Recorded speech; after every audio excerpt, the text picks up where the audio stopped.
Welcome back, friends, to Earth Now with myself, your host, Azara, Anna, where once again I'll be sharing some stories about Earth Now people who are trying to take care of this Earth as best they can to help all of us out. All right, the first story here comes from someone in America who thought that this would be a good story to cover about butterflies. Yes, butterflies. Well, why butterflies? Why, Azara, are you going to talk about butterflies? Simply because, and to my astonishment, butterflies seem to be going missing. Over the last few years, we have lost an astounding 80% of butterflies. Why should that matter to any of us? Well, if the butterflies are going to be extinct, since they are one of the biggest pollinators of plants on the planet, pretty soon the humans are going to go extinct. Now, we've all heard about the bees being in short supply, and lots of people over the last few years have been paying attention to trying to grow more bees and beehives, et cetera, because obviously without bees, there would be no food on the planet either. But much less has been known about butterflies, who are also among the biggest pollinators on the planet. So why are these butterflies going extinct, and particularly monarch butterflies? Now, monarch butterflies, I'm sure we've all seen them. They're those beautiful butterflies with the brightly orange and yellow colored wings with black stripes running across them. And they're really beautiful to see. And when I thought back, I'm thinking, yeah, over the last few years, I have not seen in my area that is surrounded by plants and trees many butterflies. So what's the story here?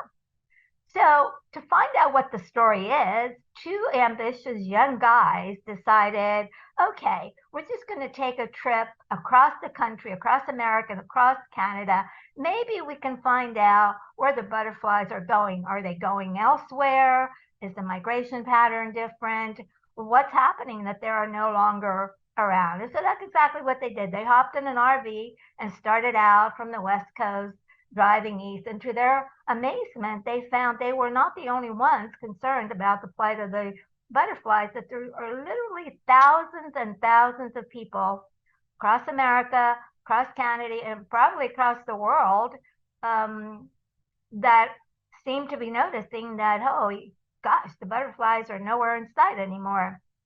So they started to talk to people, and they found out through research and speaking with scientists all over the place that the butterflies are leaving because of the changing climate, the instability of all the plants that are growing, the plants that they're used to getting nourishment from are no longer there, mainly the milkweed plant. Monarch butterflies need milkweed plants. They are their source of nourishment. And the astonishing thing here is that the milkweed plants are dying. And if they are dying, the butterflies are dying. So huge movement across country now to try to catch these monarch butterflies. And here's what they're doing, which is interesting. Once they catch these butterflies, they attach a little tracking device, very tiny microscopic tracking device on the wings, just to see, okay, where are the butterflies going now? Where are they trying to get their nourishment from? And so they have implanted these little tracking chips into thousands, hundreds of thousands of monarch butterflies all over the States, all over Canada, and are seeing that the butterflies seem to be heading where? They're heading west. They're heading to Texas, and then from Texas, they're heading into Mexico, because Mexico's habitat is still a little bit better than it is in the U.S. In other words, they've got better forests, better plants, et cetera, et cetera. So the idea here is that these two young guys, ambitious guys who wanted to save the butterflies, have made it their mission to try to persuade people to grow milkweed plants in their garden, and are handing out, they all over across country, they've handed out these free milkweed planting seeds, and are trying to get people on this planet in the next 10 years, as they've been advised by scientists, to have 1 1.4 billion milkweed plants all over the planet. That is a huge, huge task. But it's a necessary task because, again, if we don't have butterflies that pollinate the plants, that then grow food, we humans will not have food. We will not be able to live. So the fate of the butterflies is the fate of humanity itself. Who knew, right? That our life depends on the fate and the maintenance of the butterflies and the bees, biggest pollinators on planet Earth. Great stories. Shout out to those two guys, young guys, that made it their mission to just bring us this story. Thank you so much, guys.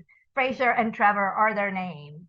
And you can track them on Instagram. You can follow their journey. And please, guys, those of you who may be asking, well, what can I do? The problem seems to be so big on the planet. What can I do? Well, they just gave you what to do. All of us probably have some little plot of land or some pot, even if it's on a kitchen window, where we can grow a milkweed plant, or up on the roof, wherever. Just get yourself a milkweed plant, and that will start drawing in the monarch butterflies and other butterflies so that they can sustain their lives. And as they sustain their lives, they can sustain all of us, humanity, here on the planet. Great story. Thank you so much. All right, here's my next story. Sobering story of a huge epidemic happening on planet Earth that rarely gets any attention whatsoever, yet it affects almost 1 billion women, or I should say young girls and teens. I'm going to repeat that number. 1 billion women will be affected. Young girls as young as 8 and 10 will be affected by 2030 with what's called child marriage, where children, literally children as young as 8, are being given, forced into slavery, a type of slavery known as child marriage, which is a human rights abuse that has been declared a human rights abuse by every international policy-making organization on the face of the planet, including the United Nations. It is a human rights abuse for any child, any young teen under 18 to be forced into a marriage. And let me give you this staggering statistic. Every 7 seconds on this planet Earth, a child as young as 8, some even younger, they say, forced into a arranged child marriage. You can only imagine the trauma that these young girls and teens are afflicted with for the rest of their lives, emotionally, psychologically, physically, just intense, immense scars throughout their whole lives. And luckily, there are movements on this planet that are trying to correct this huge, huge human rights abuse. And I'm going to tell you about one of these young survivors, the young girl by the name of Naila. Naila was born in this country of Pakistani parents living in Long Island, New York. And at the age of 8, imagine, at the age of 8, her parents took her back for a visit to Pakistan to meet. They told Naila that they were going to meet the rest of the relatives in Pakistan. But what was really happening is that they were arranging for Naila to be engaged to one of the family members, mainly a first cousin, without Naila even understanding or knowing anything about. All Naila knew was, okay, they went to Pakistan. They held a big party, a big feast. Everybody gave her a lot of gifts for whatever reason. And people started to say, hey, look, Naila, this will be your house one day. Look around, how pretty it is. Still, Naila has no clue what's happening. They came back to the States, and Naila went about her business going to school.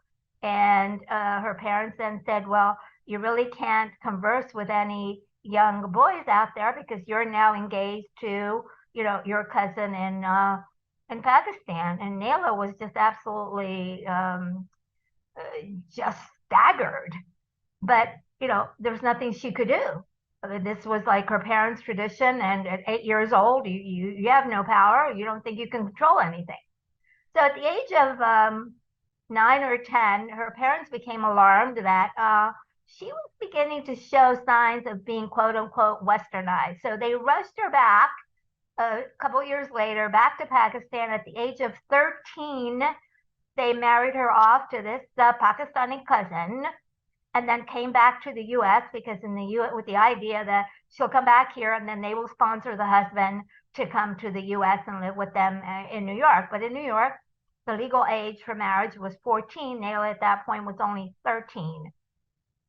Now again, Naila's parents increasingly worried that the teenage Naila is more and more becoming westernized. So they thought, oh, we've got to ship her back to Pakistan and just let her live there with the husband for a while. So unfortunately for Naila, they shipped her back to Pakistan.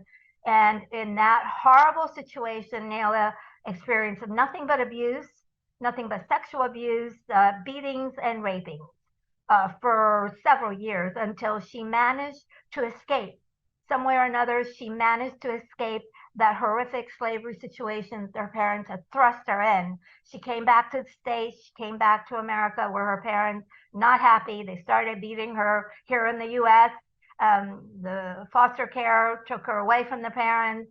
And luckily, Naila started to recover from all those beatings and rapings and everything else and became not only a survivor of child marriage and the horror that she had been through, but then decided she was going to try and help. Imagine this young girl, still only young, helping other young girls get out of a horrible situation like she had been through, and started to actually lobby, call up senators on the East Coast. First, she called up the senators in New Jersey, called up every senator in New Jersey, called up every senator in New York City, trying to get them to change the laws in this country. And before you think, oh, this practice, this barbaric practice is only happening in other countries, third world, undeveloped countries, think again. In America, fully 44% of American states still have laws on the books that allow children under 14 and younger to get married. And there is an epidemic in this country, in fact, of child marriages. It's just that nobody talks about it. It's never on the news. It's sort of under the rug, and people think it's happening somewhere else. So Naila made it her mission, because she lives here on the East Coast. First started in New Jersey. She managed to get the laws changed in New Jersey, now called Naila's Law, where they changed the legal age from 14 to at least 18. Then she went on to New York and called up every governor there, called up the governor and every legislator there, and called up all the Congress people and lobbied them to change the laws in New York State as well to the legal age being 18. And now she's going after federal laws. So wonderful story of this young girl who could have easily been so traumatized as to never be able to get up off the floor again. But no, she decided she was a survivor and she was going to help girls across the states and across the world. So wonderful, wonderful story about Naila. And please, any of you that know anybody that is trying to get out of a child marriage situation, please call the nonprofit Unleashed at Last. That is Unleashed at Last. They will give you all the legal help that you need to get out of a marriage that's been forced upon you. Great story. Great story. Love that story. And hopefully one day Naila's story can become a big movie that will go across the globe and inspire many, many, many young girls to not get into that situation. And if they are in that situation, to please get the strength, get up, and do what Naila did. All right. Here's my other story coming. Here's another story coming from England on a much happier note than the last one. Coming out of Liverpool. It's a story about a woman named Jane who had been raised all her life to do good deeds. Her parents had taught her that kindness in people and showing kindness towards people is one of the most important things that you can do in life. And so Jane looked around Liverpool, looked around England, and saw that because of, again, the unstable conditions of the climate and the planet and the way that food was being grown in England, or not grown, as I should say, because just like everywhere else, soil in England is becoming corroded and in such a bad condition that in many places not much food can be grown at all. And so she decided to do something about it, but not in the traditional way of, okay, I'll just maybe go help out farmers or start a farm on my own. No, she decided she was not going to try to grow plants and produce in soil that might not be in any good condition to grow the plants in, and decided to go the hydroponic way. Now, growing plants in hydroponics is the ability in the process of growing plants in water. I'm sure many of you have heard about hydroponics, but she was going to do this in a much different way, meaning she wasn't just going to start a little hydroponic little plant in her house or in her neighborhood. She was going to try to do this in a much bigger way to involve the entire community and involve the schools. And so she went around to all the schools and the university actually gave her a space and the ability to put together an entire hydroponic processing plant right there on university grounds, where not only could she grow the hydroponic produce, but then be able to teach people how to do that in their own community. And this is all about teaching others how to be sustainable on planet Earth, and not just, okay, how can I be sustainable myself? But Jane, no, she wanted to share all this with the community. So she started out small with a small group of students. They all learned the hydroponic process. Now, why are hydroponics so important in this new farming era? Well, because hydroponics use 90% less water than traditional soil farming, much more efficient method. There are no pesticides that need to be used or anything else to make the soil manageable enough to grow plants. No, the water can do that all by itself, and all the nutrients are held in the plant because they're not going everywhere. They're not being corroded by whatever rainy weather or inclement weather happens to be around on the planet at the time that, you know, the crops are being grown. So she was particularly interested, obviously, in the easiest thing to do is to grow greens in a hydroponic way.